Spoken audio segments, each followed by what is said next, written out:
and the list goes on. Well, we feel their pain, and the taxis have called and given their support, but we don't want to do anything that's going to affect them indefinitely to the point where they can't make money, because at the end of the day, we're all in this business to make some money. So we feel for them, and we're with them, but we ask the powers that be to let's get this resolved as soon as possible. Gas station operators have been lamenting government's fixed margins regime, which they say makes it difficult for them to make a profit. And making matters worse, they say, is the increase in operational costs. Minimum wage goes up 25%. That 25% has to come out of that 54 cents.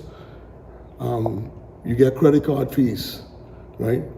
The bank's charging you a credit card fee on every transaction, and that has to come out of that 54 cents or 34 cents. And it goes on, national insurance gone up, BPL has gone up. Meantime, operators still awaiting to hear from the Davis administration. We've not heard from the government as yet, but we're looking forward to hearing from them. We just need to get back at the table and finalize what we think is an agreement that was ready to be executed. But for now, they say enough is enough. We're not trying to do any action that's going to actually impair the public from moving around. But at this point, we have to get this price margin changed so we can carry on and run our businesses and operate profitably. This is about us being able to survive. Jose Etienne, Eyewitness News. Well, it's a story we will continue to follow. In other news tonight, with violence against women and children dominating headlines almost daily, the highly anticipated legislation on gender-based violence tabled in the House of Assembly, with policymakers stressing that it will be for the protection of all. Our Leah Cooper has the details from Parliament. She joins me live in studio tonight. Leah? Well, Janaea, in response to mounting pressure from the international community, NGOs, the general public, Social Services and Urban Development Minister Obi Wolshcombe took a significant step today by tabling the Protection Against Violence Bill 2023. Minister Wolshcombe expressed deep concern over the prevalence of a violent subculture within the country, an unfortunate contradiction to our proud identity as the home of hospitality and adherence to Christian values. The proposed bill aims to address the pressing issue and restore our nation's reputation for peace and harmony. Part 4 of the bill establishes and expressly prescribes the general rights of victims of violence, which include A, the right to be treated with compassion and dignity by all persons who come into contact with that victim in their capacity as care and support professionals. B, the right to be informed of all rights and services available to them under Part 4 of the bill. C, the right to confidentiality by any person acting in their capacity to provide care or support. And D, the right to privacy. The bill will also seek to set out the procedures for making and handling complaints by victims and the requirements of an investigating officer. Minister Wolshcombe elaborates. It was also felt that the bill should not discriminate against anyone. The Protection Against Violence Bill 2023, therefore, generally provides for the protection of and support for victims of violence. Part 2 of the bill, Madam Speaker, seeks to set out the responsibility of the Commission to ensure international and regional obligations of the country. We are to ensure that they are complied with and enumerates the binding principles regarding human rights, and the Commission is required to adhere to it. Now, this bill has been tabled as police recently reported an uptick in sexual assaults here in the Bahamas. Commissioner of Police Clayton Fernander this year revealed that the majority of these sexual assaults involve women and girls who often knew their attacker. That said, Part 7 of the bill establishes a protocol to be followed when violence results in death. Like it did for baby Bella in 2021, Heavenly Tavias in 2022, and Allison Thompson and her 14-year-old daughter Trevernica just last month. A fatality review team is empowered inter alia to review closed cases. Madam Speaker. The work of the team will enable the Commission to accurately report on the rate of femicide in the Commonwealth of the Bahamas. Wolshcombe's asking the public for its feedback ahead of debate on this bill, which is expected to commence in early July, just after debate on the 2023-2024 budget. He says he and his colleagues will travel the country, hosting town hall meetings to hear and ascertain the public. Reporting live in studio, I'm Leah Cooper. Sending it back to you, Janaea. Thanks so much, Leah. Well, in other news tonight, the death of Azario Major has been ruled a homicide by manslaughter. This ruling being handed down in the coroner's court today following an inquest into the police shooting death of the 31-year-old. Major was shot and killed on Boxing Day of 2021 in front of Woody's Bar on Fire Trail Road following an altercation with off-duty police officers. According to reports, Major received gunshot wounds to his head, face, chest, stomach, back, sides, arms, and also his left leg. Sergeant Sweeting, Sergeant Roll, Inspector Saunders, and Sergeant Johnson are said to be the officers involved in that shooting. His family has repeatedly called for justice in this matter. Meantime, a 25-year-old man of Meadow Street was shot by police in the Foxhill community yesterday. He's currently nursing injuries in hospital tonight, according to officers. Shortly after 7 p.m., officers from the Saturation Patrol Unit were on routine patrol in the Foxhill area when they observed a heavily tinted red Honda Coupe traveling north along Umbrister Street, driving in a suspicious manner. Officers attempted to stop that vehicle utilizing its beacon lights and foghorn. However, the driver refused to stop, and according to police, he sped off at a high rate of speed. Officers pursuing that driver throughout the Foxhill community. The driver, according to the officers, began to roll down his window and was subsequently shot to the right arm. He's been taken to hospital via EMS personnel and is listed in stable condition. Now, police say an examination of that vehicle revealed that the license plates did not match with the license disc. Now, investigations are ongoing. Prime Minister Philip Davis seeking to clarify today any uncertainty surrounding the recently released Green Paper on corporate income tax strategies, something that's received criticism from opposition and also stakeholders. Now, the Prime Minister says that there are two factors driving this plan, one of which is the government's need to address the G7 initiative to tax the profits of multinationals with annual revenues in excess of 750 million euros earned in every jurisdiction in which they do business. This is an incentive for the Bahamas to impose the 15% minimum corporate income tax. What I mean by that, Madam Speaker, is that if we don't impose it on the multinationals, wherever they're headquartered, that jurisdiction will top up whatever their taxes are to make up for the 15% that we would not get. And so instead of it going to that jurisdiction, it is that they pay 15% in our jurisdiction. And as discussions continue over the possible implementation of a corporate income tax, the Attorney General and Minister of Legal Affairs is opening up about the possible benefits. Devontae Hanna has that angle. Attorney General Ryan Pinder today giving more insight into government's proposed corporate income tax strategies highlighted in its green paper, which according to Pinder includes what some may consider a concession.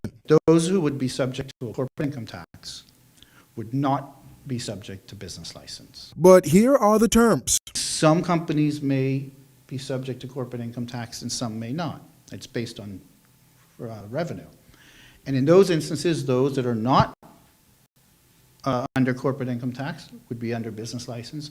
Those that would be in corporate income tax would not pay business license. It's just one of four options for the implementation of the tax, which according to the Green Paper applies a 12% rate for firms making revenue above $0.5 million. The other three options include applying a 15% minimum tax rate to multinationals earning over 750 million euros. The second option adds a 10% rate for other firms, and the last option enforces a 15% corporate income tax for all firms below $5 million, who would be subject to a 10% rate. Pinder does, however, admit that not all changes are favorable, as businesses will still bear the burden of paying 10% value-added tax. They're unrelated. Actually, a business is kind of business neutral on VAT, right? Because they get offsets for their VAT expenditure. So it's really a consumer-based tax rather than a corporate income tax being specifically a business-level tax. So they're different taxing regimes. But that's feedback that we're looking at. The business community has welcomed the implementation of the income tax. However, made an appeal to government to not make it administratively burdensome or complicated and able to lead to easy compliance, prompting Pinder to reassure that government has not yet made a decision as the Green Paper is only for consultation. And so this is the purpose of extending the consultation period, so we can have sit-downs with industry groupings, town hall meetings, have an opportunity to go island to island and talk about this and help educate of what's in front of Bahamians to consider and accept the feedback and analysis before any decision is made. The consultation period has today been extended to the end of August. Devontae Hanna, Eyewitness News. Well, the Attorney General also revealing today that Cabinet yesterday successfully completed a comprehensive compendium of marijuana legislation and is looking to launch public consultation soon. This signifies a milestone in the ongoing discussions surrounding marijuana laws, which has been largely discussed locally and abroad, with an increasing amount of countries exploring alternative approaches to marijuana use and regulation. Now, Pinder did not provide a timeline for consultation, but said it will be soon. For the latest on this, you can log on to our website, ewnews.com.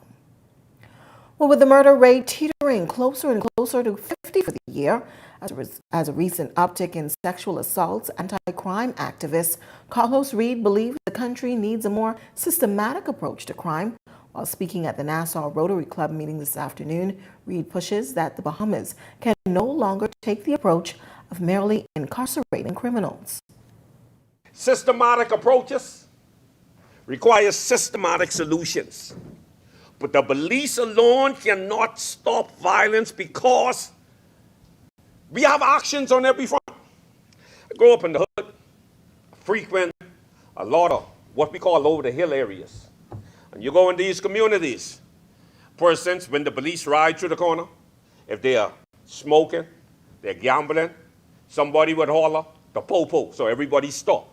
But as soon as the police goes, everybody goes back to the same thing. So policing is not the real solution.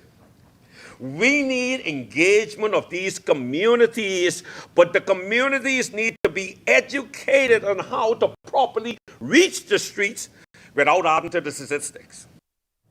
Reed is also emphasizing the impact gun culture has had on our schools. He stressed that crime is not just the government's problem. I believe it's time now for us to impact these communities because it's the communities that's shaping the mindset of our young people. When we look into schools all over this nation, these schools have already been influenced by the gang culture. In every school in this country, we get the gang culture. The gangs have become the most attractive youth club in this country. I believe that if you're not a part of the solution, you're a part of the problem. Well, you might say, well, that's Carlos Reed, them problem, that's the government problem, or that's the police problem. It's everybody's problem until the problem hits your doorstep. And I believe that we all have talents. We all have resources that if we pool these together, we could do much more than what we're doing right now. Well, if you've got a news tip or if you've seen news in the making, call the Eye News hotline at 397-6397. We also invite you to send your letters to the editor for publication on all of our social media platforms at Eyewitness News Bahamas at gmail.com. And if you're watching on our Facebook or YouTube page, share your thoughts about today's stories in the comments section. We want to hear from you. We're just getting started in Eyewitness News tonight, but when we come back, a new measure to manage traffic launched after years in the making. We've got that story coming up. And later, a suspicious rise in bread prices over in the nation's second city. We'll tell you about that investigation right after this break. We just got the new fiber internet speed bump. Now my internet so fast I can watch 2 4K movies, play video games, and browse on my computer at the same time. Yeah, my internet so fast I could download a whole season of shows before my noodles done cooking. Mine so fast when I go to church online, service actually over early. Mine so fast when I'm working from home, 5 o'clock come before 3. Sound like you got this BTC fiber internet speed bump like me. And it's so fast I had to have it. Current fiber internet bundle customers now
gallon of gas. Today you'll be getting the cheapest at Shell and Esso, both now at $5.74. Rubis still at $5.95 per gallon. Well, former CEO of the Bahamas Chamber of Commerce believes that government should find some middle ground with gas retailers before the current situation worsens. Now, as it stands, some gas retailers will not be selling diesel for the foreseeable future until their profit margins are addressed. Well, government and retailers have been going on a back and forth over this issue for some time now. Edison Sumner believes it's time to come to some sort of resolution. I think it's a case where the government and the retailers really need to come to a place where they can have a serious discussion on some level of compromise, right? The retailers are saying that they are being squeezed out of their margins. It doesn't make a lot of economic business sense anymore to be doing business this way. So a number of them have decided they're going to discontinue selling diesel because it's a loss leader for them. Although I think one or two other dealers said that they continue selling the diesel for a period of time. So I think it's a case where the government has to decide, are they going to compromise any on their fees, which seems to be the real contention, right? The retailers want the increase in margins. The government doesn't want to give up any of their fees. So I think it's going to be a case where they should continue working towards a compromise. We're reminding public officials that gas retailers are running a business. Sumner says government should consider having minor concessions on fees to assist retailers with making a profit. And if you're not earning a profit at the end of the day, then there's no sense being in business. No business can survive having to run recurrent losses year after year, right? After a while, you're going to close down. You're going to have some serious liabilities hanging over your head for quite a long time. So I think it's important for the government on the one hand and the retailers on the other hand to continue coming together, but to work in a spirit of collaboration where they can see the value in working together rather than just keep butting heads over small margins, right? Someone has to give ground somewhere. And in this case, I think it may be more prudent for the government to say we're prepared to take some concessions off of our fees to give the retailers an opportunity to gain a little more margin so that they can maintain a viable business in the industry. Well, a woman tonight responsible for saving lives is hoping that her own can be saved as she battles cancer. Our Tyler Simonette has her story tonight. From saving lives to fighting for her own, Crystal Jones is an advanced EMT with over 12 years under her belt with a passion for helping others, who is now facing her own battle against breast cancer. During her advanced EMT training, where Crystal graduated top of her class, she noticed something awry with her health. During the course, the latter part of the course, that I realized my left hand started to swell. I didn't have any pain. It just swole up like a balloon. And I remember telling my classmates, you all notice my arm is swelling? And they said, yeah. After several visits to the hospital, doctors discovered 2 lumps in Crystal's breast. It was a discovery that left her feeling unsure due to her job at the Public Hospitals Authority not providing insurance. It was a whirl of emotions because now I have to put me first, and we don't have insurance. So without health insurance, I know it's going to be a fight trying to find these funds. Financially, it's going to be difficult. As a part of the Bahamian healthcare system herself, Crystal knows just how expensive and time-consuming it can be to seek local healthcare. So she's turned to going abroad for medical care. It was a rough journey because medical care in the Bahamas is expensive, very expensive. So it was a task trying to find funds. When you go to oncology, they need you to do this testing or that testing. You have to do scans. So it was one bill after the next. But thank God for friends, family, the support of my coworkers. Everybody pulled through for me. With the rising costs of treatments, surgeries, and ongoing care, she is now reaching out to her community for support. Despite this ongoing battle, Crystal continues to fight and is hoping she'll be able to go back on the road as an EMT soon. I still working as a tech when you look at the documentation part of it, but I'm not actually making the patient contact at this time. But I am ready to go back on the road. I miss it. A lot of times you just need someone to talk to. So after being a healthcare provider and then a patient, I think I could relate better to these patients that we are now pick up. I know what it is to be a patient. I know what it is to sit down and don't have the strength to stand up or walk. I know what it is to be ill. So I think that my journey with battling this cancer can also benefit people that I come in contact with. I could be an inspiration to them. I could encourage them because I've been through it. If you'd like to assist Crystal in her battle, please visit her GoFundMe page. Tyler Simonet, Eyewitness News. On to some other news tonight. The Ministry of Works and Utilities launching the first phase of its traffic management center yesterday with a price tag of some $1.8 million. The system will be used to monitor traffic signal intersections and strategize traffic management, among other critical functions. It's being dubbed the nerve center of the New Providence traffic system. And even though the project was first introduced in 2019, Works Minister Alfred Sayers says officials have been working diligently to get the initiative up and running. With the establishment of the TMC, our technical staff will monitor all traffic signal intersections, proactively deploy traffic management strategies to reduce congestion, and coordinate with other stakeholders such as the police, emergency services, and others during special events, emergencies, or normal traffic interactions.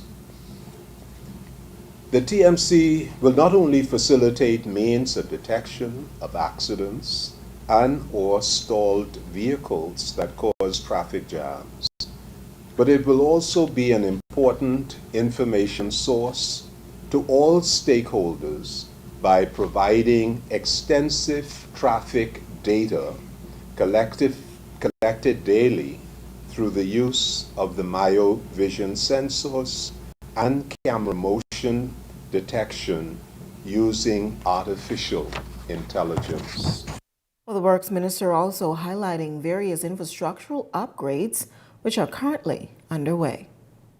In this initial phase, I'm pleased to report that we have achieved a remarkable progress, having successfully upgraded approximately 80% of the signals, the traffic signals, in the network with above-ground detection cameras throughout the island of New Providence. These cameras are equipped with state-of-the-art technology that will enable us to capture in real time congestion, blockage, or any interference with the smooth flow of traffic. The decision to upgrade our infrastructure was not taken lightly. We recognized that we needed to address congestion, road safety, and cost of maintaining outdated systems which were draining the scarce resources of the country. Well, the Bahamas Striping Group of companies recently celebrating some 14 years of being in business. A mega event was held to mark the occasion as they celebrated their continued success with road improvements throughout the country. Works Minister Alfred Sayers applauding the group for its work and the partnership with others and one of its newest developments. At the heart of our capital, Nassau, collaboration with EGL Development Company on the protocol house project is a beacon of sustainable development. A fully green energy building with electric cars. This project isn't just an investment in infrastructure. It is an investment in our planet and our shared future. What is truly remarkable about the Bahamas Striping Group of companies is your spirit of collaboration. Well, in news from Grand Bahama tonight, an investigation has been launched by the Consumer Affairs Department after a local consumer expressed concern in a viral video about a particular brand of bread and its pricing and the disparity of pricing, rather, at a local store. Well, here's what he had to say. There's no way in hell a loaf of bread in one supermarket with VAT is $8.25 and in the other supermarket with VAT is $4.07. No, man, that can't be happening. And I will show you the 2 loaf of bread. Here's the 2 loaf of bread. Well, Chief Inspector Reno Smith telling Eyewitness News that the store with the overpriced bread as of today has reduced their price. He revealed their preliminary findings and urged consumers to return overpriced items for a refund. Initial investigation is leading us to believe that the item was overpriced, considering that we found other stores locally who purchased the item, the bread item, from the same local supplier that this conglomerate is selling for $8 and change. And they, also making a profit, has it less than $8 and change. Well, legendary musician, the queen of rock and roll, Tina Turner, has died at the age of 83. This being confirmed in a post on her verified Facebook account today. Turner was diagnosed with intestinal cancer back in 2016 and had a kidney transplant in 2017. In a statement from her publicist, she died peacefully in her home in Switzerland. She's known for her hits such as Proud Mary, What's Love Got to Do With It, and an election favorite here in the Bahamas, Simply the Best. Tina Turner's career spanned several decades, leaving an indelible mark on the world of rock and roll, soul, and R&B. Her powerful voice and electrifying stage performance captivating millions of fans around the world and here at home. Today, as news spread of her passing across the airways, condolences poured in from politicians, artists, and of course her fans. And though she's passed, the icon will undoubtedly continue to impact generations to come through her music. Still to come in Eyewitness News tonight, it's almost that time of year again. We'll give you a preview of this year's Crab Fest. But first, here's a check on tonight's weather forecast.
This portion of the news is brought to you by J.S. Johnson, Insurance Agents and Brokers, giving you peace of mind.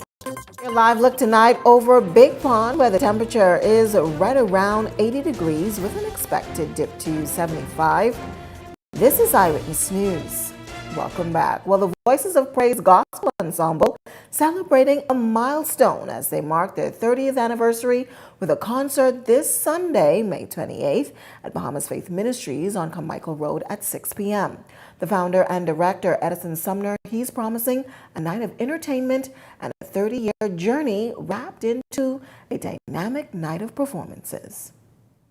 We thought that we've been doing this for 30 years. It's always been for free, and this one is free as well. And we just thought that this year, since we've had a break from the pandemic, we haven't done this since about 2019 or 2020, that we want to get together again and do this in a grand style. It's 30 years later, you know, so I'm not sure how much more energy I got to do this for another 30 years. So we want to make this really something special.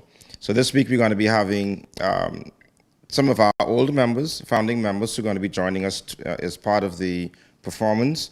And we're going to be doing a throwback, which is going to be exciting. So we're going to be literally doing music from 30 years ago up to current. So it's going to be a journey of 30 years of ministry, 30 years of music.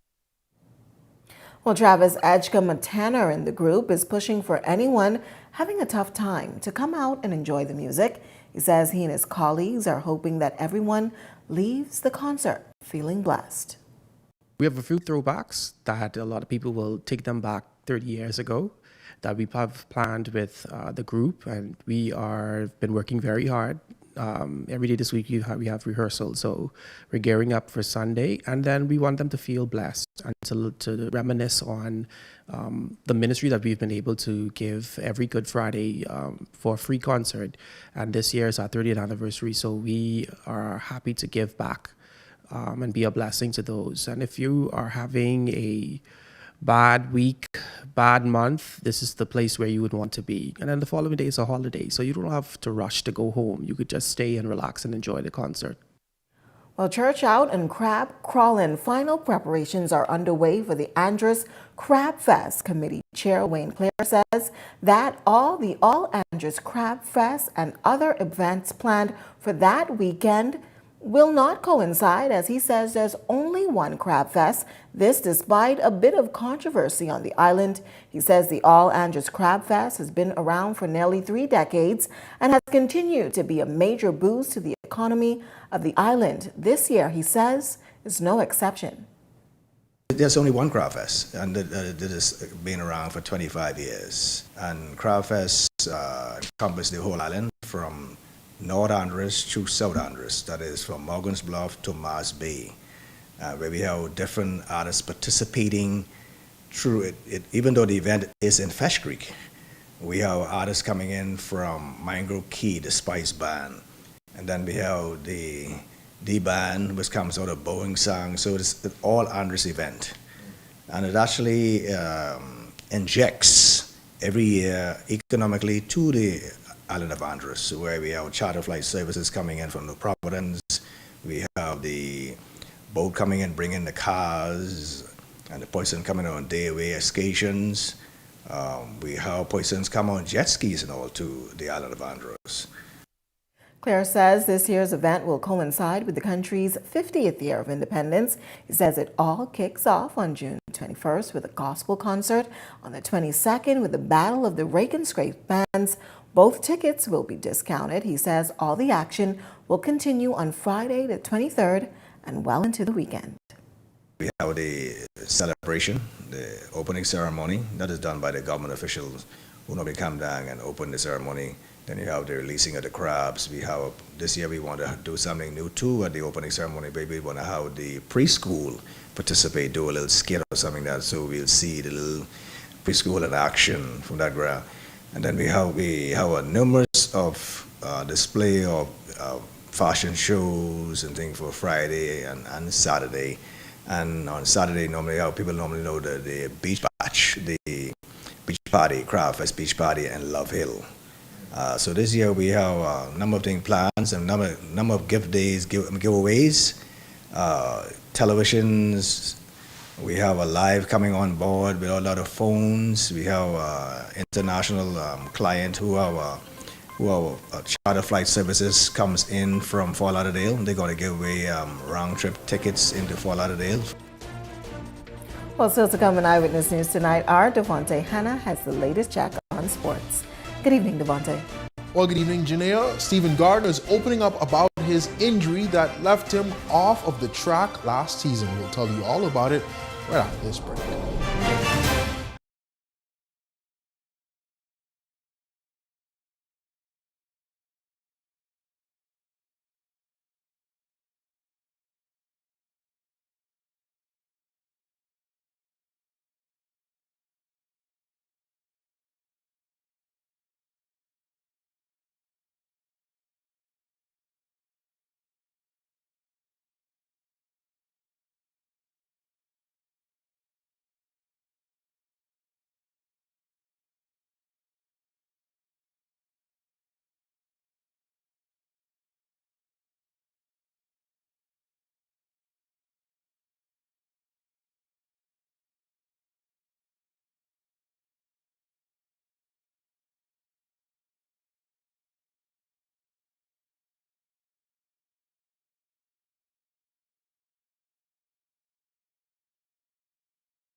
This segment of the news is brought to you by Hennessy, the spirit of sports in the Bahamas.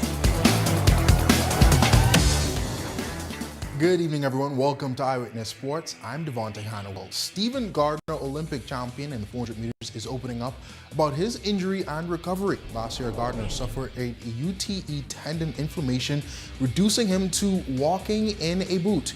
This ultimately made it impossible for him to defend his world championship title in Eugene last year.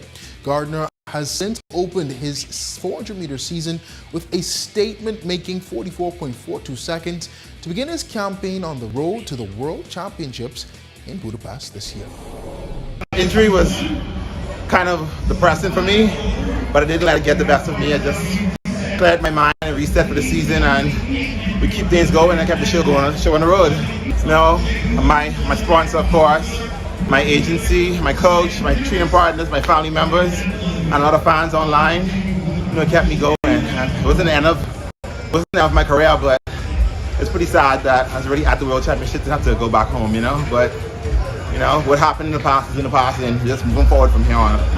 Well, promising young boxer Tyrone Oliver and his brother were laid to rest today in a funeral service held at Mount Tabor Church. 28-year-old Oliver was a welterweight boxer turned professional in 2018 with a 1-2 win-loss record. The brothers were shot and killed on April 22nd in the parking lot of Solomon Supercenter East-West Highway. Oliver was set to be a part of Team Bahamas' team for the International Boxing Association's World Boxing Championship in Uzbekistan just 1 week before he died.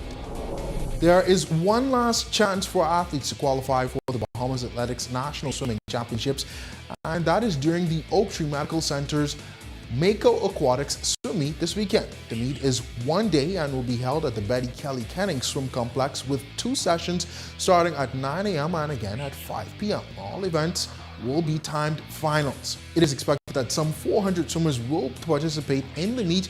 The national championships will be held on July 15th through 19th. Well, that's your look at sports. Once again, I'm Devontae Hanna, but stay tuned. More news is right after this break.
You're watching Eyewitness News.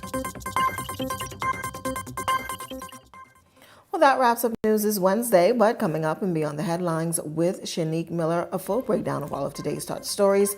She also has Bahamas Striping in the house today as they launch their new initiative. That's coming up and beyond the headlines. It starts right after this. That does it for us here at Eyewitness News. It's certainly been a pleasure having you in our company tonight. On behalf of the entire news team, I'm Janae Nawal saying good night and be safe, everyone.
guests, and callers on Beyond the Headlines are not necessarily those of management, ownership, or production unit of the Verizon Media Group. Beyond the Headlines is a production of ILTV Studios and cannot be reproduced or represented in part or entirety without express written permission of the Verizon Media Group. Beyond the Headlines is the intellectual property of the Verizon Media Group. Copyright 2021.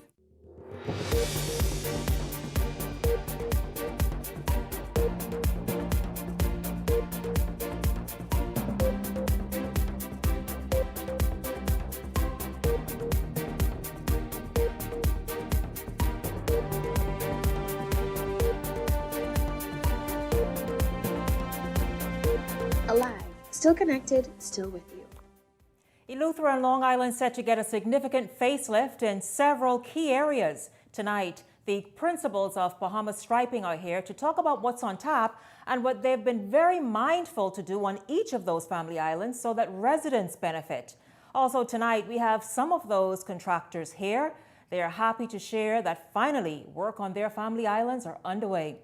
It's an inside look at Bahamas Striping and the company's new business model to get as many local businesses involved in the ongoing development and enhancement of their island. Hello, everyone. Welcome to Beyond the Headlines, brought to you by Alive. I'm Shanique Miller. It's great to have you along this evening. In the 14 years since it opened its doors, Bahamas Striping has been creating success. Their journey to this day reads like a fairy tale, with each project with the team of Dominic Stirrup and Ontario Mitchell, a home run. They are the executive chairman and president of Bahamas Striping Group of Companies. You will soon get an opportunity to see them like never before when they launch a 30-minute behind-the-scenes look at their business. However, this evening, we will talk about the company and the Family Island projects on tap for Eleuthera and Long Island. Well, welcome to Beyond the Headlines, gentlemen. It's great to have you here. You both look so dapper, so handsome. I didn't know that there was a color scheme. Nobody told me. I love the blue that you're in. It's really, really awesome. Welcome to the show. Thank you. Good evening. Welcome. Yeah, well, thank you very much. Let's just jump right in.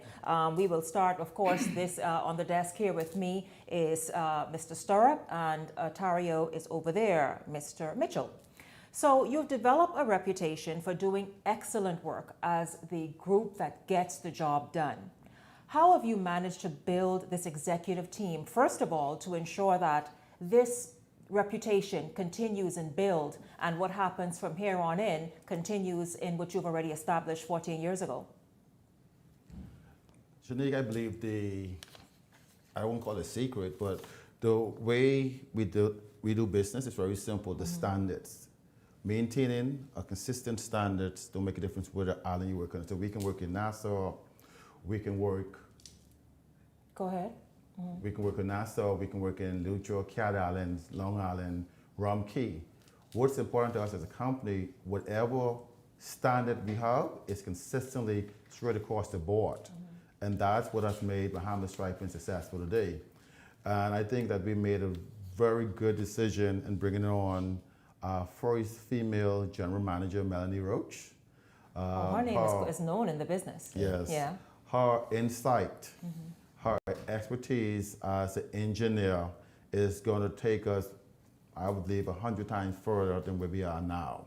So we're excited for the new day of doing business. I tell you, it really, it's exciting to watch you all, quite frankly, because I do remember when you started some 14 years ago, Ontario, it was with what? A $5,000 grant. It truly is that the way this started? Yeah, $5,000 grant.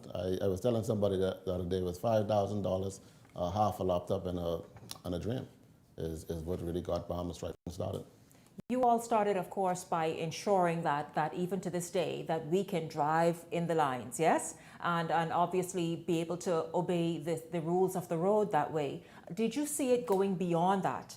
Because, hello, Bahamas Striping, but now it's a group of companies. What was the overall vision? Well, the overall vision was to definitely make a mark in the striping industry in the Bahamas. When we got started, at the time, it was really controlled by a foreign-based company. So we knew that we had to compete not just with somebody locally, but somebody would have international reach. So in order to compete with on that stage, we had to set high standards for ourselves. And what we did was not just look at doing job good with doing a job excellent, and competing with making, I'll say, making ourselves known by branding and getting our company name out there. Because at the time with us getting started, like there was a lot of opportunities happening. We had the Bahamas project going on, the first, second, and third phase of the airport. So we wanted to be a part of all those projects. So we had to, for one, think outside of the box and present ourselves in a way as not a mom and pop store, but a professional company. And that's what we did, and it paid off very well. That's exactly what you did, and now your business is a household name. Dominic, talk about this strategy to begin immediately getting in on those major projects that Otario talked about, and then obviously now almost steering your own course. Well, when we look at the Bahamas project, the NAD project, the Sports Center project, we was a small company. We thought that it would have been easier doing business in the Bahamas. The foreign company had 95%, I would say 99% of the business in the Bahamas at that time. We bought Thermoplast in a pallet. They bought Thermoplast in a 40-foot container. Their buying power was a million times more than us. What we had though was we was Bahamians. We live here, we stayed here, and we trained Bahamians. When they was here, no Bahamians got trained. So we did a business plan. Our strategy was simple: empower Bahamian to stripe and maintain our roads. Today, 14 years later, we have about 7 new striping companies in the Bahamas. So you've been obviously so successful in doing that and so convincing that now you have several new companies that came behind and are doing the same thing. Yes, yes. And I think that's the ultimate success, that a Bahamian company who started out before any major striping company was in the Bahamas. And there was a few small companies. Mr. Tinker Battle, may so rest in peace. He was in the business. Kirk Tinker, but his business didn't grow the level it should have grown. When we came in, the door was shut in our face many times. But being a good Camp Road boy and a good Catholic, when you slam the door in our face, we come to the window, yes, we break down the hose, we burn down the hose to get in. We was persistent. And that's another thing I want to ask you both. How did you go about changing the perception, the mindset, even the faith in Bahamians to get a job like this done? Because you were the first.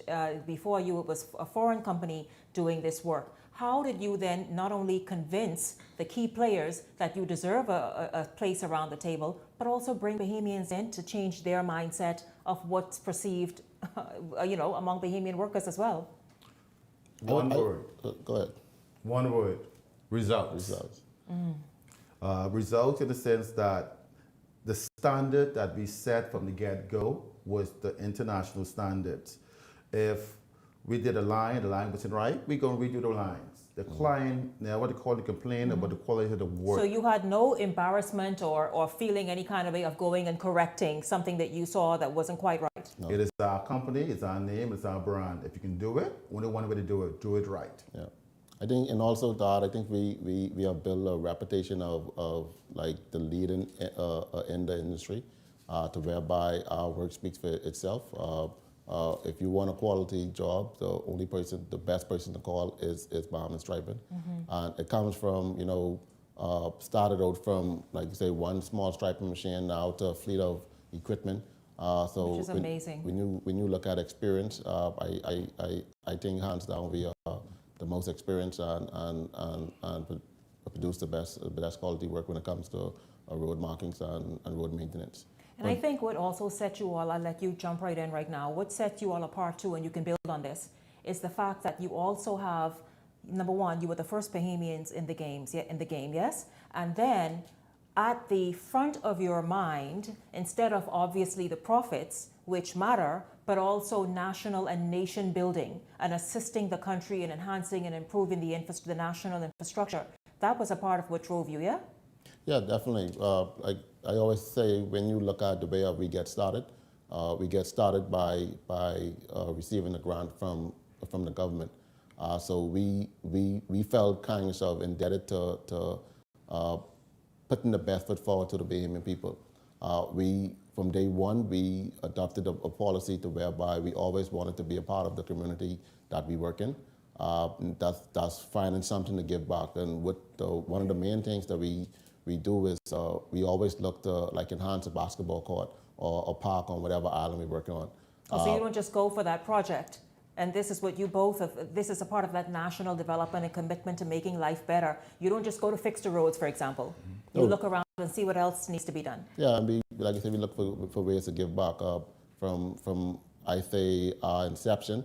You could go back and check. We have always done back to school initiatives, our park basketball court initiatives, ham and turkey during the Christmas season. Yeah, but we'll talk about that. Don't jump ahead, Atario. Don't jump ahead, because I want pointed attention to be given to the many things that you do. A major one is coming up later this year, but you've been doing it all along. So we'll talk about that, by itself. But Dominic, just talk about the fact that, as Atario just said, you really are committed, not just obviously to doing good work in the Bahamas and being rewarded handsomely for it, but to ensure that the country itself is better for your work. We live in the best small country in the world, Bahamas. A lot of Bahamians say they want to leave to go to Canada or go to America. The Americans, the Europeans want to come in our country. You have myself and Atario came from low-income family. We form a company. We work 7 days a week, 16, 20 hours a day to make it successful. The success that we have received is not because we came from the right political family, or we came from the Eastern Road, or we had the right friends. It came because of hard work and God blessings. Yes. And I believe that every Bahamian, if they commit themselves to the standards, they can achieve it. Can get it done. It's not because, you have to be persistent and you set standards. And as a Bahamian, we want our country to be better. We don't live in a small little shack whereby what happens in Camp Road or Nassau Village or Long doesn't affect an individual family in Nassau. We have to fix our country, and it starts by empowering Bahamians. One, by giving them opportunities. That's very important, that we give Bahamians opportunities on every island. Well, let's just jump right in right there, and I want you both to speak to this. You don't just talk this. This is what you're doing, and we're going to kind of jump around but I like that you brought that up. You do give Bahamians opportunities, not just for jobs either. You truly try to ensure that they realize in substantial ways their part of this Bahamian dream. Yes? Talk about reaching out to contractors, whether it's Long Island, Exuma, Eleuthera, and ensuring that they're able to make meaningful contributions as a part of the entire project on their individual islands. So on 2 Fridays ago, we launched our new business model. And our new business model is very simple. Where the world changed over the last couple of years, taxes wasn't coming in, tourists wasn't coming to Bahamas. The Bahamas, just like Jamaica and other Caribbean countries, need work to be done, but the funding is lacking. We was pro 3Ps project before the world changed. We know it'll make a difference who won the election, right? The PLP, after them won the election, they had to do 3Ps. Yeah. So we was ready. And that's private, Public partnership. Yes. Yes. I'll give a factual story. Last year, Bernard knows from Roddy Boys, a company based in Long Island, reached out to us. He wanted to do a 3P for 119 miles road in Long Island. He was unable to get the funding that he needed for his project. At that time, that was not our business model. This year came about, January, February came about, Tara and I decided, hey, let's look at how we do business. If we're able to generate funding from our international and local funders, why not share the wealth with our Bahamian companies? Yes, Roddy Boys is a competition, but they cannot get the funding they needed. So what we did as a company, we raised funds up to $50 million that will be shared between Long Island, Eleuthera, and Nassau 3 different projects. Rowdy Boys will be doing 119 miles in Long Island. New View and Quick Fix Construction will be sharing in 76 Miles Road in Eleuthera. And Tony Lewis will be doing the construction work at Protocol House. Here you have... And that also is another significant project that's coming up. Yes. So basically, we're able to get the funding and allow them to do the work. So several benefits. One, the money stays on the island. So the funds that it's budget for Long Island is for a Long Island company. It will stay in Long Island. The funds that's budget for Eleuthera will stay in Eleuthera. So here you have direct benefit of millions of dollars staying in a local community. And these are meaningful projects that you're awarding, eh? The sums of money to get the work done. Up to $50 million. I will say that's a lot of money. I would say so as well. This is amazing. I mean, you know, I want you both, you, Dominic, and Atario, to talk about the transformation you've seen on Family Island. This very small community is oftentimes forgotten, really, by any administration because of so much needs to be done. But when you step in and you award the Rowdy Boys and you award the Eleuthera people and the Exuma people the contracts and by funding to be able to go and get the work done, what's the transformation you've seen on those islands as a result? Well, I mean, I like to firstly say I like to thank the government for thinking about the Family Islands and moving away from sand seal to asphalt. I think that's a major improvement. Because Family Islands they tend to get left out because of I guess Nassau being the hub. But the transformation that I've seen in the past is move in the present is once we come and we on an island doing roadworks, we see the economy boost. We see persons clearing down land. Getting ready to build homes. We see businesses making more revenue. We see more persons willing to come back because more infrastructure is there. So I think that's the major benefit that we see, and I think that the Family Islanders are benefiting from just the economic boost of a project like road construction or any type of development. And it really extends beyond that. I know these companies like Rowdy Boys and the others are also looking at improving and building and renovating the seawalls and so many other areas that are critical to Family Island life and ensuring safety and quality of life, yes? Yes, definitely. Yeah. Just to add to what Atario said, if you go to Exuma, you will see a lot of homes being built. You will see a lot of new businesses being built. And that's because you have roads. You have roads, airports and good roads. And you have international roads. International roads. International road that we will have in Long Island and Eleuthera and short order. Needed. But roads brings revenue. And you can drive into Marston and Exuma, and it's 4 miles of road, and you can see a lot of new houses being built. The only thing that's happened, changed in Marston and Heritage Road is asphalt roads. People build more homes. People expand their business. And that's one of the benefits when you build roads. And also what it does for tourism. Think about this, gentlemen, what you're allowing to happen. We know Airbnb is a major thing, the boutique hotels, etc. Tourists enjoy driving on, as you said, those international roads, yes? Yes, and especially at nighttime, because some of the Family Islands don't have street lights. When we finish our road, after the 30 days curing period, we stripe it with thermoclass paint, and then we apply the beads on it with lights up. We also put a cat eyes on it, so your road is now lights up at nighttime. So that's one of the benefits. You can now go to a restaurant at nighttime. You can go to church at nighttime now because there's no potholes, and you have a clear direction how to get to and from where you're going. There's no having to navigate those major craters to get to and from. Listen, we're going to take a quick break. This is Beyond the Headlines, an in-depth look behind the scenes at Bahamas striping. When we come back, we're going to shift gears a little bit and we're going to talk about Protocol House just a little. We're also going to talk about this major event that's coming up on Thanksgiving. No doubt you've heard about it already, and so much more. Don't go anywhere. Beyond the Headlines is back right after this.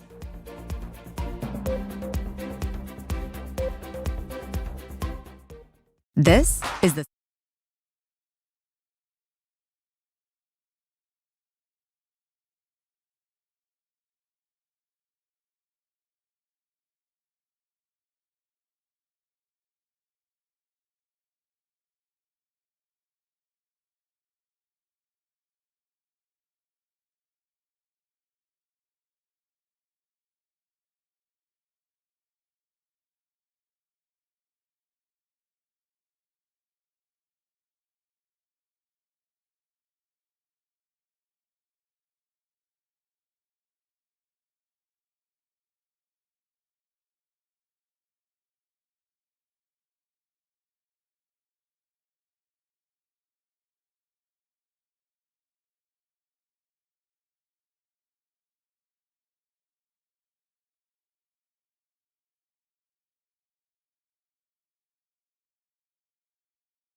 Welcome back to Beyond the Headlines, brought to you by Alive. This evening, we have a special in-depth look at Bahamas Striping, the company that started out, you heard Otario, with one striping machine, $5,000 grant, and now, I mean, it's anybody's guess, right? It's a group of companies, so just go from there. We are going to continue talking to them because I'll tell you, they're kind of stepping in on my territory now because there's a 30-minute show coming up, but we'll talk about that in a minute. Let's talk about what else is on tap. We've heard, by the way, Eleuthera is also having the same construction projects happening, yes? Yes. Yeah, so that's roads, that's a lot of spin-off other things. Yeah, we're doing roads, seawalls, sidewalks, Yes. some new parks. And it will be done by two companies in Eleuthera, New View Construction Company and Quick Fix Construction Company. Both companies are from Eleuthera. I love that because the green spaces you're very careful to create on these islands. Of course, they're beautiful already, but they're natural green spaces. But just to ensure that those are there, it's really awesome, Otario. Yeah, definitely. No, we got into the green space field when we did several parks here in Nassau. The Silver Gates community have I think one of the best parks. And we also finished up the Southern Recreational Ground. So they are two hallmarks that we are proud to be with a part of. And so important to the overall mental health. We talk about that now. That's trending, as you all know.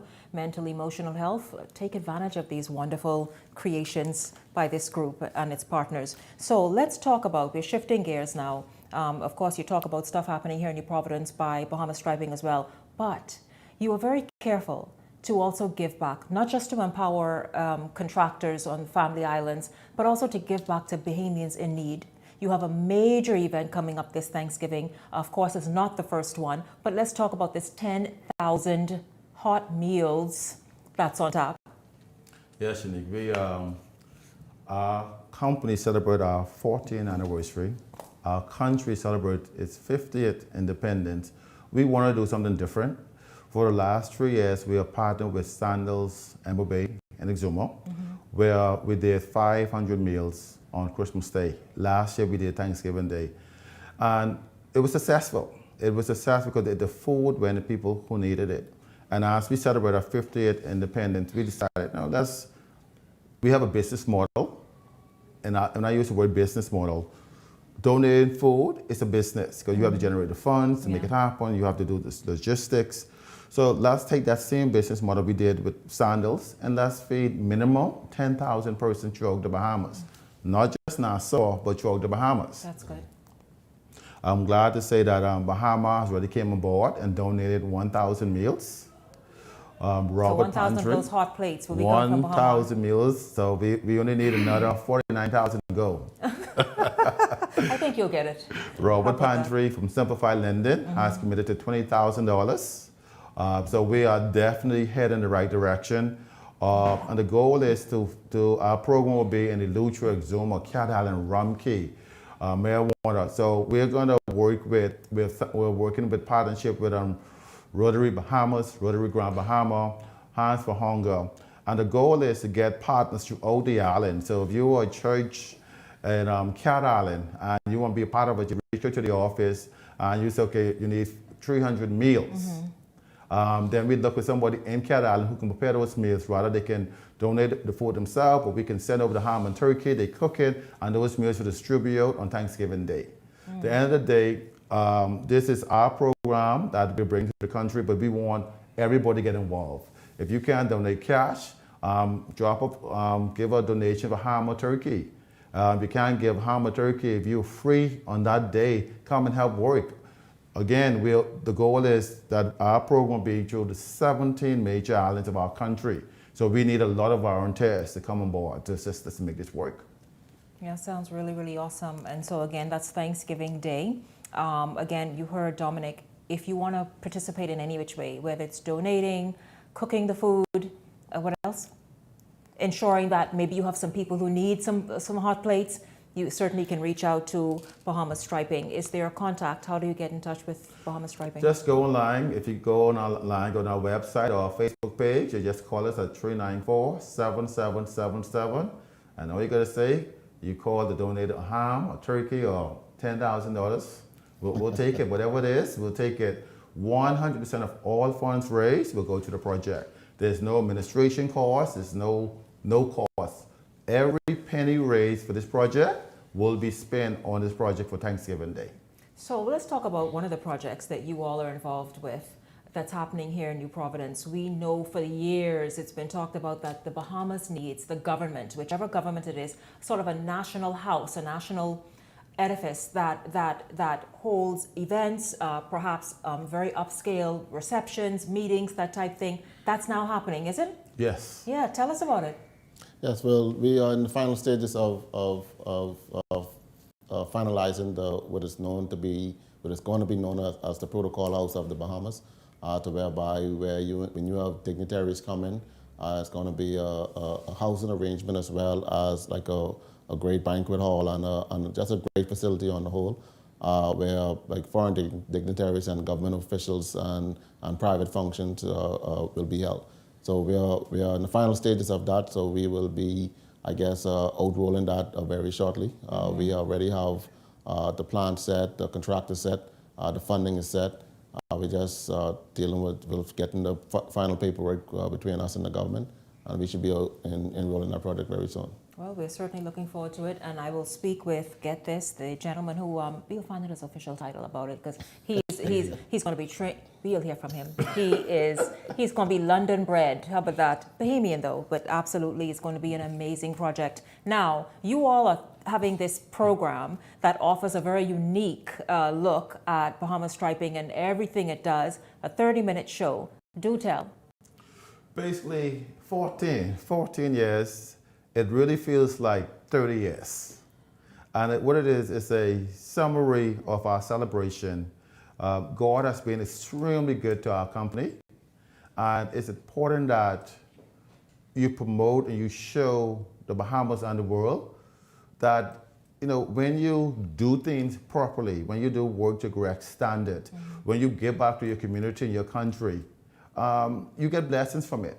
So we get celebrated at a major party 2 weeks ago, and basically we want to show the country and the world how Bahamas Stripe Group celebrate, but also what people think about us as a company, but more importantly, the new way of doing business, empowering other Bahamian companies. So we can keep every work to ourselves, but that's not our business model. Our business model, we can get the funding. We want to empower companies such as Roddy Boys in Long Island, New View in Eleuthera, Quick Fix in Eleuthera, and Tony Lewis in Nassau.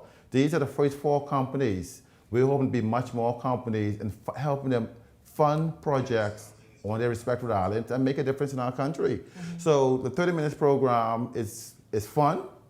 Put your dancing shoes on, but also you can get a good appreciation on how we get where we are today. Yeah, and you know what, hard work. I mean, let's not miss that message woven throughout, right? Hard work and dedication, commitment gets you this. So anything you want to add, Atario? Well, no, I just like to say thank you to the Bahamian people for their support over the past 14 years, to the government as well for providing us with opportunities.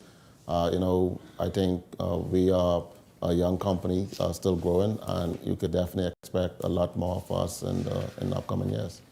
Sounds amazing. So did you guys really enjoy this? I certainly did. Just sort of getting to know these guys up close after hearing about Bahamas striping for the last several years. So it's really awesome. Well, when we come back, we are going to meet the Long Island contractor who will be in charge of handling and building those roads there, among other things on the island. This is Beyond the Headlines, brought to you by Alive. We're back right after this.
We're continuing our look behind the scenes of the Bahamas Striping group of companies and the work they continue to do around the country. Well, this time, as you heard, the new business model is allowing them to fund a number of projects around the Family Islands and also empower local contractors on those islands so that they too can play a role on the development of their islands. And one such island is Long Island. I'm happy to have Bernard Knowles here of the Rowdy Boys. Bernard is here. Bernard, first of all, thank you for coming on Beyond the Headlines to talk about this. I imagine this is quite a wonderful time for you to come here and speak about what's on tap for Long Island as a result of Bahamas Striping. Shanique, thanks for having me. And it is a truly phenomenal experience to get this going for Long Island. You know, I never left Long Island.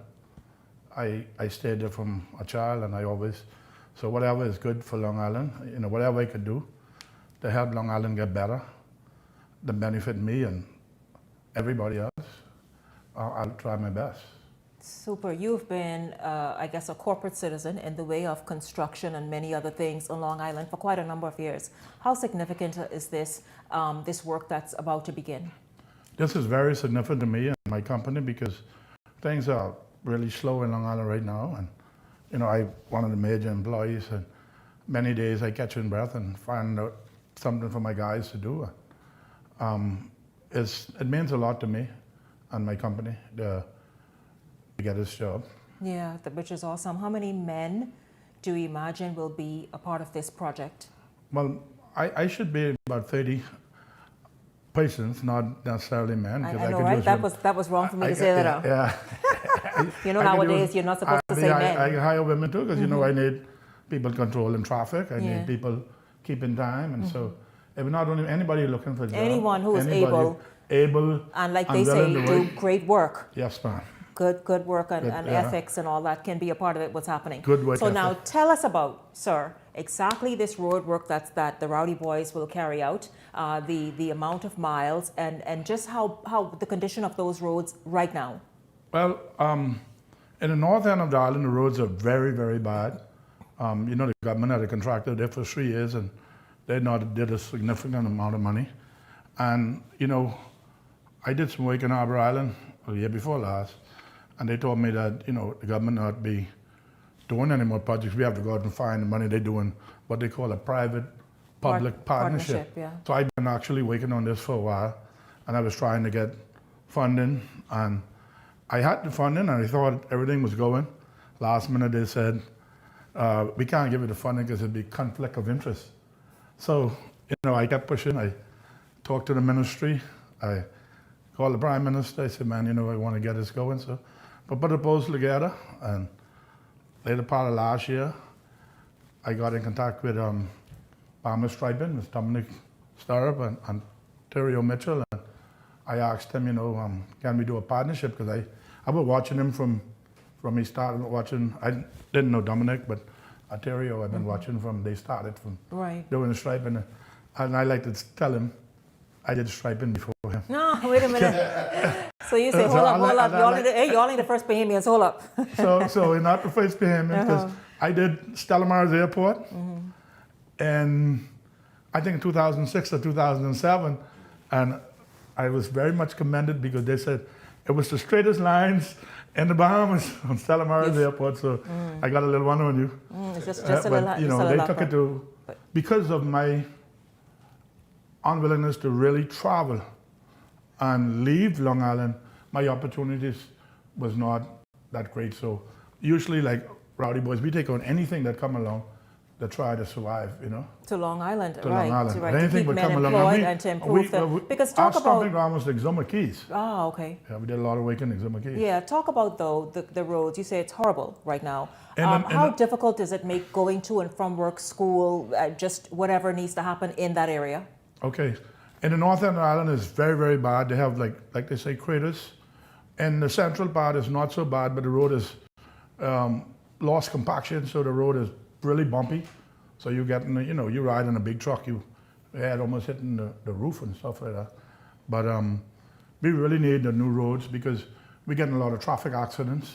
We're getting a lot of problems with the tourists, with, you know, once we get the roads and get them striped properly, we'll have less accidents, less problems. We have a lot of people getting killed on the road in Long Island also. Yeah. So it's really a significant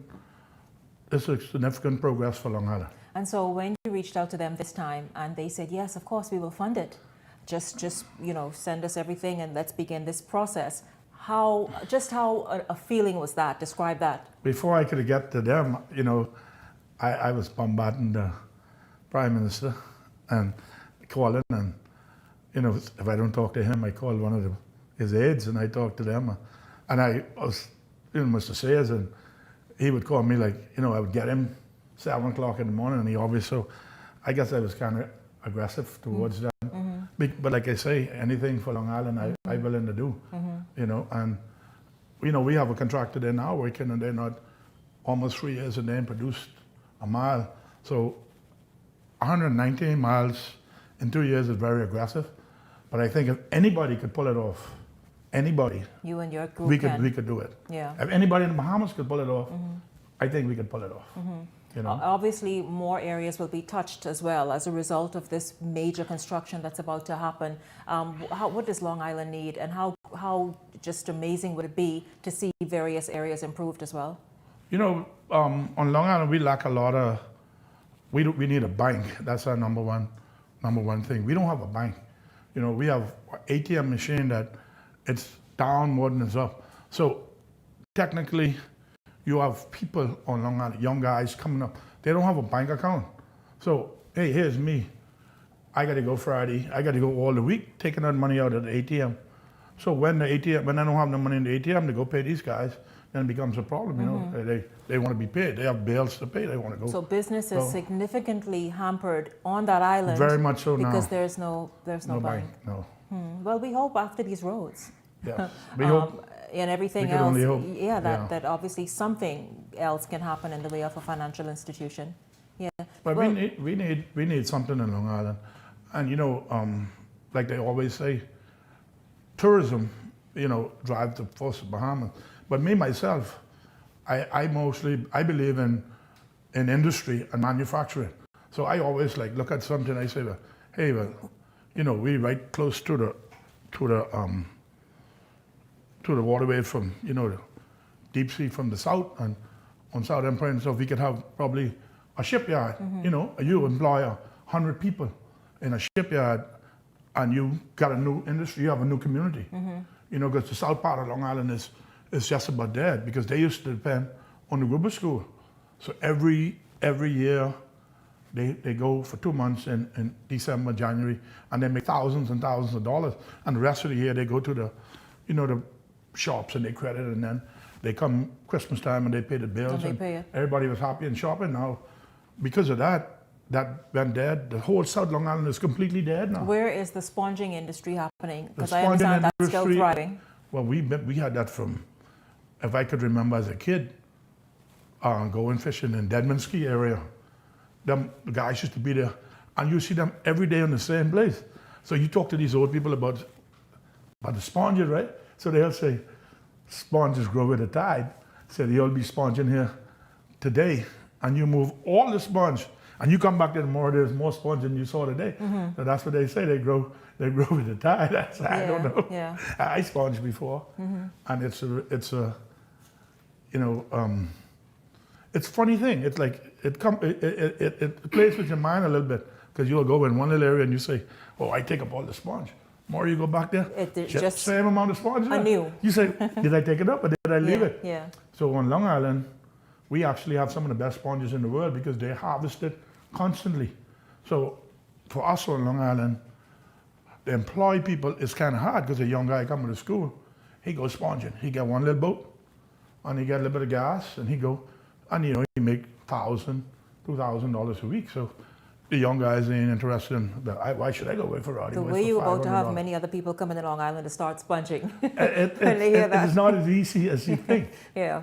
It's an art in collecting them, cutting the right one, and then cleaning them properly and stuff. So it is not like most guys growing up with their father doing that, or their grandfather doing that. So they learned they that way. learn that way. Yeah. And But they learn listen, to take what to their is product. amazing is about obviously to address the major elephant in the room on Long Island, which are the awful roads. We've roads. seen roads deteriorate almost all over the country, and the fact that you're getting your roads fixed beginning when? Well, soon as in the next couple of weeks. In the should be starting. next few weeks. Yes, sir. That's Yes, ma'am. That's And amazing. Another thing, you know, we are hampered by not having an airport. So we hoping that the road is the gateway to us. Hey, we got good roads. People want to come in. They want to buy property. The land could be selling.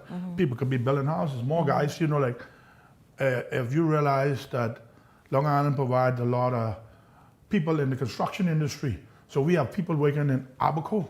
We have people working in Exuma.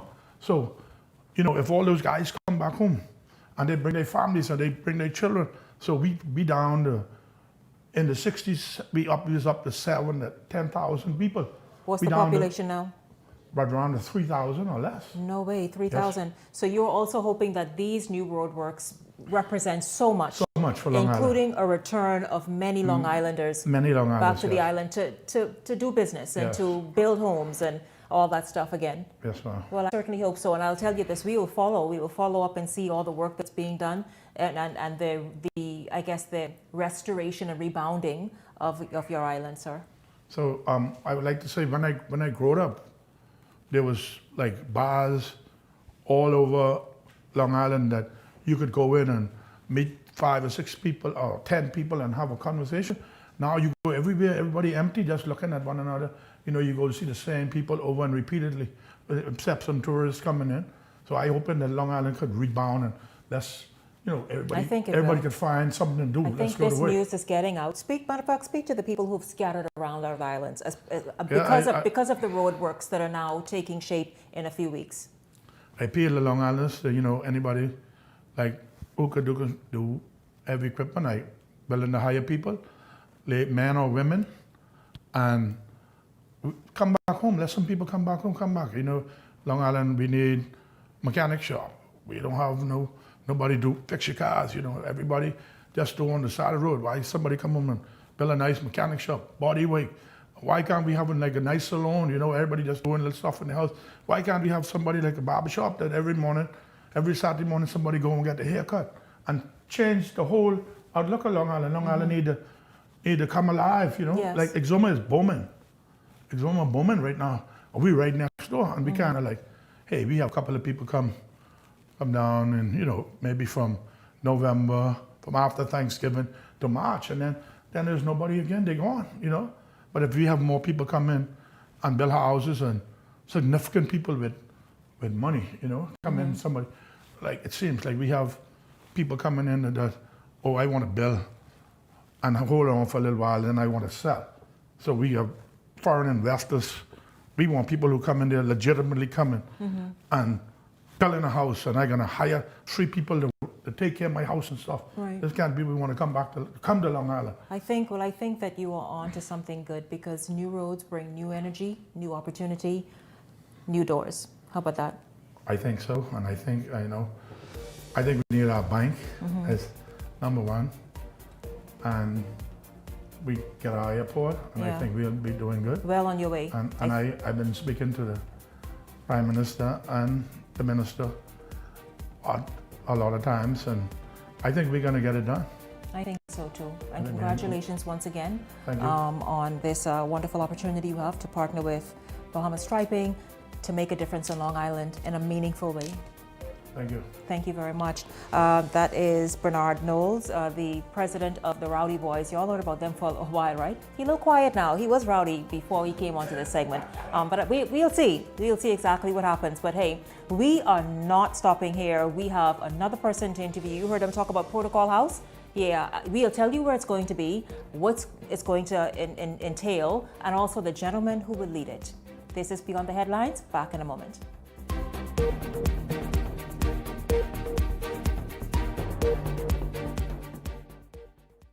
As of May 3rd, we only had 242 days left in the year. You know what that means. It's time for the 2-4-2 challenge. I'm Anastasia Palacios, and welcome to the Independence Beat. We've got multiple ways for you to be a part of this epic challenge, and it's super easy. First up, let's support our Bahamian businesses because they represent the heart and soul of our country. Secondly, let's show some love to our local farmers and fisheries by purchasing their fresh and delicious produce. Third, let's get active and begin working out for 50 minutes a day for the next 242 days. Fourth, let's save some money by taking part in the 242 Savings Challenge. Finally, let's celebrate our independence by making a commitment to not litter and pick up any trash we do see. Will you accept the 242 Challenge? Of course you will.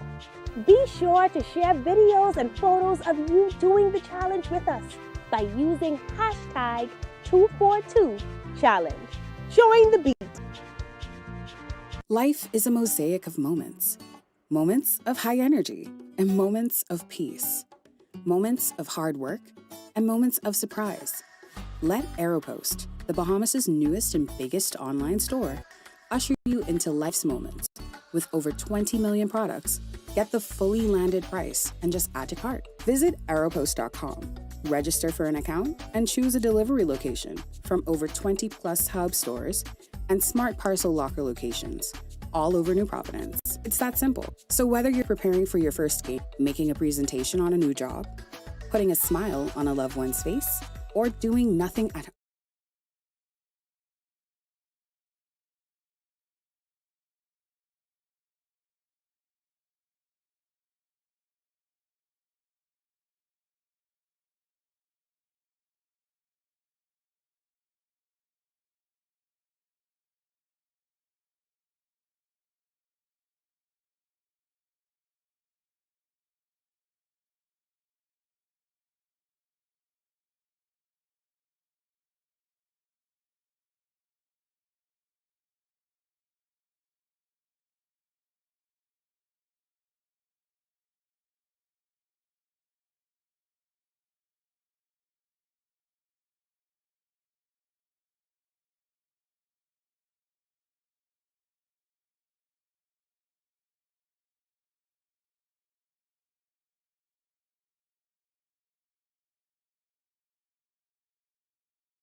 persons. Living quarters, yes. Yes. And you're going to have conference rooms for various purposes. The government departments today, they are always in this hotel or that hotel having their various functions or whatever conference they're having. That wouldn't be anymore. All of these will now take place in Protocol House. Which is amazing. Tony, this has been discussed for ages. If you all are wondering where Protocol House is, then here it is. I think it's the first time it's been given this name. I've not heard the name before. But you know that I think it's 2 or 3 story structure or structures near Goodman's Bay. Yes, right. It's enclosed and that right there. So it already has a very stately, fresh ocean views and oceans. Yeah, just great, really quite soothing and relaxing for our heads of state and dignitaries and whomever are housed and entertained there. Really, really awesome, especially to wake up to that, as there are 3 living quarters that'll be there. Right, that's correct. Yeah, and you said construction and the refurbishment of it all will get started very soon. Yes. Okay, now tell me again, before we wrap up this show, how significant it is to see that things like this, dreams and stuff that's been on the drawing board for years, because this has been an idea for quite a number of years, now coming to fruition, where this relatively new company still, Bahamas Striping, is stepping up. And by seeking funding and bringing and making it possible for Bahamians like yourself, your development company, to have access to funding like this and to be awarded the contract to participate, just how special is that?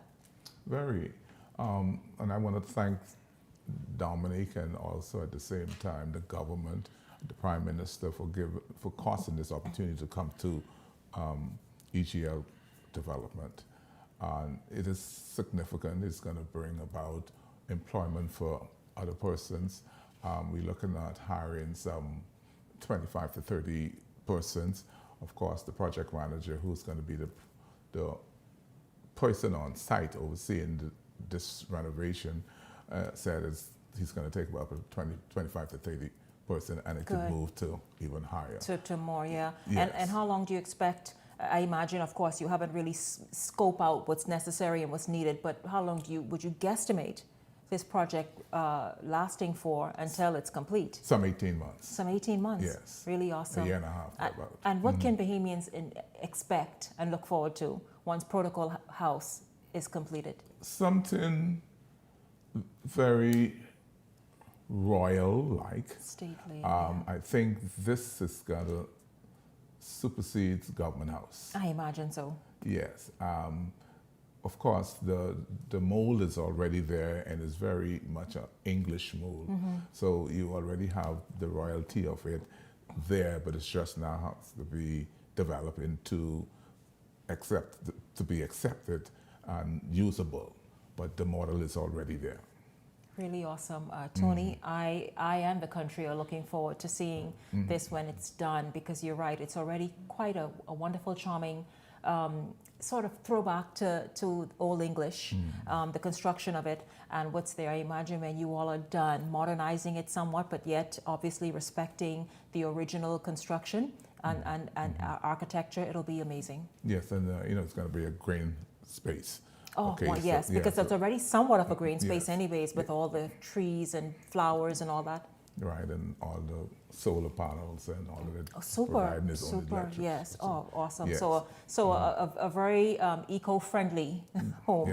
Yes. And entity, yes. So I thank you very much for sharing with us. Pleasure. Yes, absolutely. And again, I just want to say thanks to Bahamas Striping, Mr. Brave Davis, our Prime Minister, and the government at large. Yes, absolutely. For such an opportunity. Yeah, and we look forward to seeing the end result for sure. Don't forget, this evening, in fact, just in a few minutes at 9 o'clock, the Bahamas Striping sort of look behind the scenes of the last 14 years is coming on. It's a 30-minute program, and you will see the guys there from 14 years ago to today, right now, and the work they've done, the work they continue to do, and what they envision happening moving forward, 14 more years and beyond, for sure. And so we look forward to seeing that in just a few minutes. Well, we want to thank all of you for tuning in this evening. We certainly enjoyed having you along as we looked into this wonderful, unique Bahamian company that's doing so much incredible work here. And we certainly, of course, are grateful for them. 50 years, 50 years independence. Yeah, absolutely. We look forward to seeing you right back here tomorrow evening for the entire Beyond the Headlines team. I'm Shanique Miller. Make it a great evening, everyone. The Verizon Media Group, home of ILTV, Paramount Systems Limited, Eyewitness News, and Beyond the Headlines.